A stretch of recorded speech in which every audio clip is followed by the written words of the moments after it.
Kuvittele maailma, jossa jokainen liikkeesi, jokainen sanasi ja jokainen ostoksesi tallentuu jonnekin. Maailma, missä joku muu päättää puolestasi, miten saat elää, mitä saat syödä ja minne saat mennä.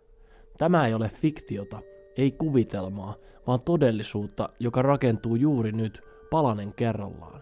Sen nimi on Digi-ID, vallankäytön väline, joka muuttaa kaiken, mitä vapaus merkitsee.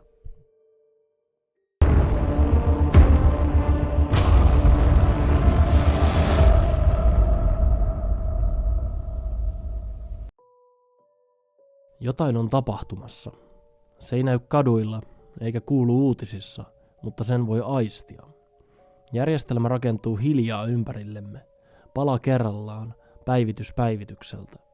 Meille kerrotaan, että kyse on yhteiskunnallisesta kehityksestä, turvallisuudesta, helppoudesta, mutta kun kuuntelee tarkemmin, lukee rivien välistä, saattaa huomata, ettei tarkoitusperät olekaan niin jaloja. Digi-ID on ensimmäinen askel kohti täydellistä kontrollia. Yksi tunnus kaikkeen, pankkiin, terveyspalveluihin, viranomaisasiointiin, matkustamiseen ja kaikkeen, missä henkilöllisyytesi tulee varmistaa. Kätevää, mutta samalla se jättää kaiken yhden järjestelmän varaan, yhden virheen, yhden päätöksen ja yhden napinpainalluksen päähän siitä, mitä saat tehdä ja mitä et. Samalla valmistellaan keskuspankin digitaalista valuuttaa, eli CBDC:tä. Tämä on rahaa, joka ei ole enää fyysisesti kädessäsi, vaan pelkkinä pikseleinä näytöllä.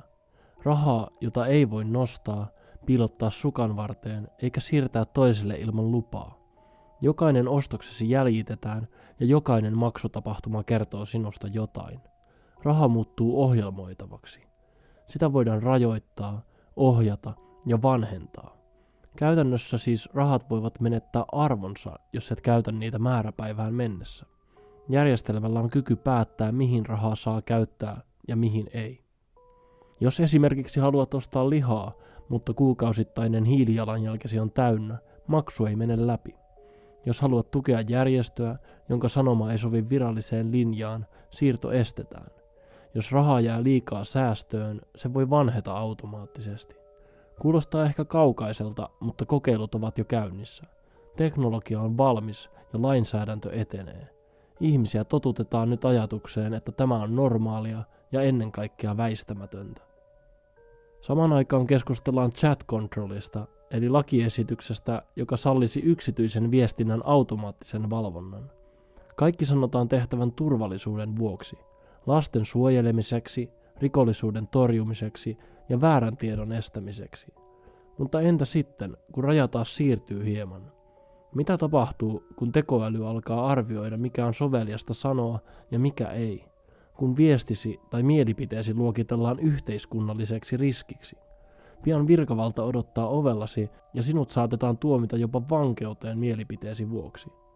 Tämä ei kuitenkaan tapahdu yhdessä yössä, vaan vaiheittain, ja jokainen muutos naamioidaan hyvällä tarkoituksella. Ensin tulee vapaaehtoinen tunnistautuminen järjestelmään, sitten käteisen ja korttimaksamisen rinnalle edistyneempi vaihtoehto, puhelimiin turvallinen ja valvottu viestintäympäristö.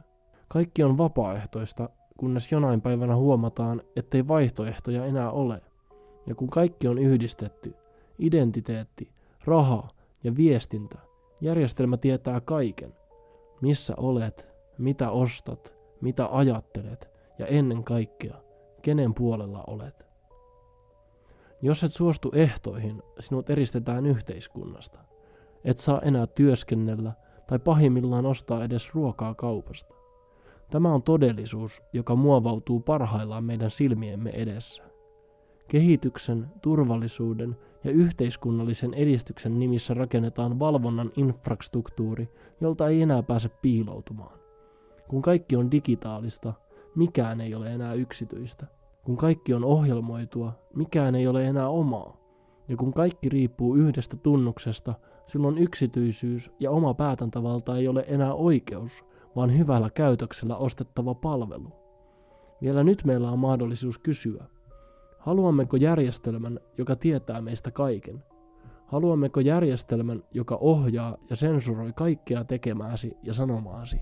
Haluammeko yhteiskunnan, jossa yksilöllä ei ole enää mitään vapauksia, sillä kun se on lopulta täällä, sitä ei voi enää peruuttaa.